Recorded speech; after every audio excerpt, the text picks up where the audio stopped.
दो या दो से ज्यादा जीन और उनके एलील का जो नॉर्मल फिनोटाइप है वो चेंज कर जाएगा। और इस बात को हम लोग complementary gene, supplementary gene, epistasis, duplicate gene, inhibitory gene और पॉलीजेनिक इनहेरिटेंस से हम लोग समझेंगे। तो अब हम लोग यहाँ से फिर से यही पढ़ना है पोस्ट मेंडेलियन कंसेप्ट में। आप देखेंगे पोस्ट मेंडेलियन कंसेप्ट में कि मेंडलिज्म का जो फिनोटाइपिक रेशियो है वो कैसे चेंज होती है।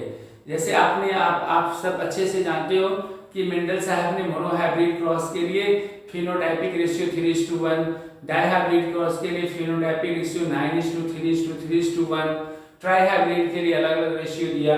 तो ये रेशियो कैसे चेंज होती है, मोनोहाइब्रिड और डाइहाइब्रिड अगर हम एक जीन लेते हैं तो कैसे चेंज करती है, दो या दो से ज्यादा जीन लेते हैं तो उसके फिनोटाइपिक रेशियो कैसे चेंज होती है, उसके बारे में हम लोग अब लेते हैं। चलिए हम लोग इंट्राजेनिक जीन इंटरेक्शन के इनकम्प्लीट डोमिनेंस में आते हैं और एक जीन के जो दो एलील हैं वो अपना कैसे इंटरेक्शन चेंज करता है, अपना कैसे नॉर्मल फिनोटाइप चेंज करता है, उसके बारे में जानकारी लेते हैं। तो फर्स्ट में हम लोग इंट्राजेनिक जीन इंटरेक्शन में हम स्टार्ट करते हैं इनकम्प्लीट डोमिनेंस का जिसको हम मोजाइक इनहेरिटेंस भी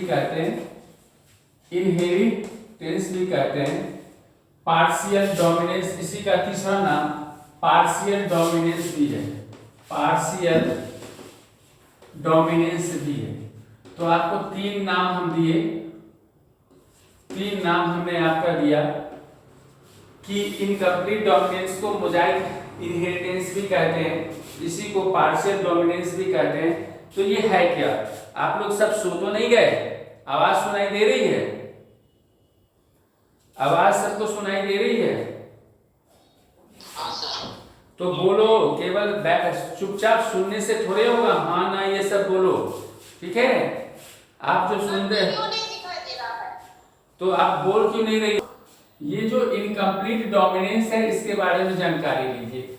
इनकम्प्लीट डोमिनेंस देखिए इसमें क्या है कि it is a gene interaction in which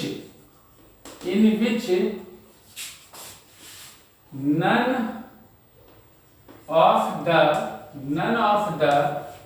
two alleles of a gene is either dominant और रिसेसिव। ध्यान से देखिएगा क्या डेफिनेशन लिख रहे हैं, जो बोर्ड देंगे उनके लिए भी काफी इंपॉर्टेंट है। It is a gene interaction in which none of the two allele of a gene is either dominant or recessive. एक ही जीन के जो दो एलील हैं वो न तो डोमिनेंट है और न ही रिसेसिव है।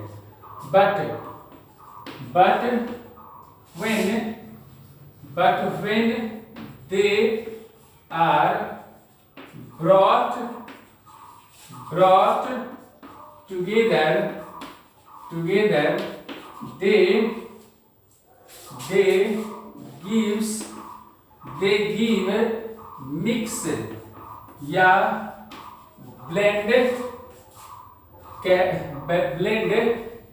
Character in F1 generation. ध्यान से देखिएगा, जो एक ही जीन के जो दो एलील हैं वो डोमिनेंट रिसेसिव रिलेशनशिप को नहीं दिखलाता है, लेकिन वो दोनों एलील को जब आप एक साथ रखोगे तो एक साथ रखने पे वो दोनों का जो आप दो कैरेक्टर लिए हो उसके मिक्स कैरेक्टर F1 जनरेशन में आता है।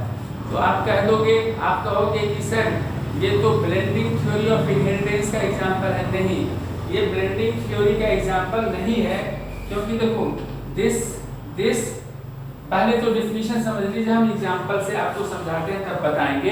हमने कहा कि it is a gene interaction in which none of the two allele of a gene is either dominant or recessive, but when they are brought together they gives mix or blend character in F1 generation. हमने कहा कि अगर आप अभी example में देखिए, हम लोग ना इससे फ्लावर कलर